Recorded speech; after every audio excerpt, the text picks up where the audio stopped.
Isang mapagpalang araw po sa ating lahat. Ako si Godfrey Quizon and this is my devotion for today, December 27, Friday. And sa panglimang episode na po tayo ng ating series called Christmas Week, Emmanuel, God with Us. And ang topic po natin for today is ito mismo pong title natin sa ating series called The Emmanuel, God with Us. And ang ating scripture for today po is Matthew chapter 1, verse 23. Basahin ko po. The virgin will conceive and give birth to a son, and they will call him Emmanuel, which means God with us.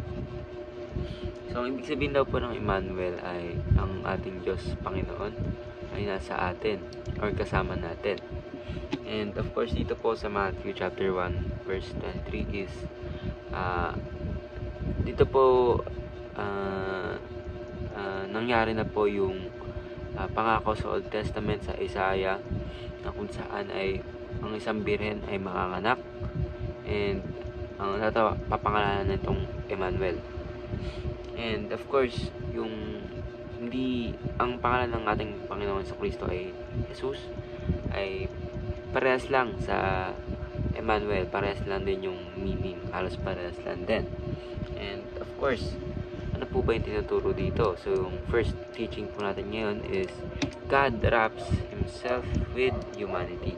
Sabihin, nagkatawang tao po ang ating Panginoon sa Kristo at binalot niya po ang kanyang katawan gamit ang flesh, ginawa niyang flesh yung katawan niya kasi siya nga po ay Panginoon natin.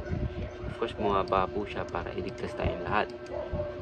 And second teaching po natin for today is God reconciles with us. Ibig sabihin, nakikipagbati ang ating Panginoon Diyos na kahit tayo naman yung nagkakasala sa Kanya is siya pa rin yung nag-i-initiate para sa atin para tayo ay mapunta sa piling niya and of course makasama natin siya sa heaven.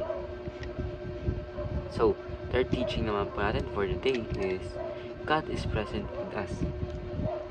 Sabihin po nito ang blessings po natin Panginoon and yung mismo Panginoon natin ay kasama natin palagi. That's why nga ang ating Holy Spirit, diba, sa Trinity is kasama natin siya palagi and siya yung nagagabay sa atin. And of course po, laging present ng ating Panginoon dahil kung wala ang ating Panginoon, hindi natin alam kung ano yung buhay pa natin yun or buhay pa ba tayo ngayon.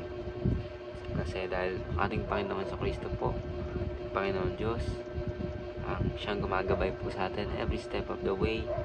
And of course, yung ating Diyos yung may ultimate plan ng lahat.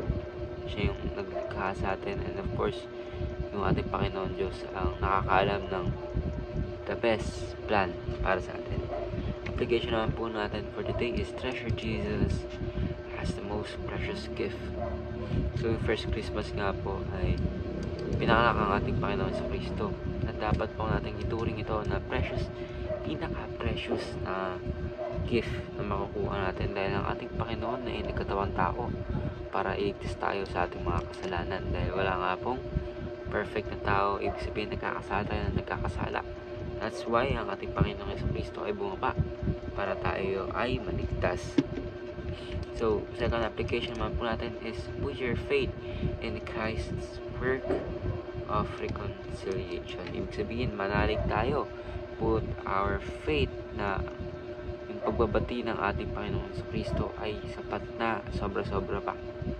Ibig sabihin, yung sa krus ng Kalbaryo ay pinag-connect ng ating Panginoon sa Kristo yung kamay ng ating Panginoon at kamay natin, everyone of us. Pinag-connect niya, pinagbati niya. Kaya po tayo ay natuturing na rin anak ng ating Panginoon. So, third application natin for today is fellowship with the Father and Son through the Spirit.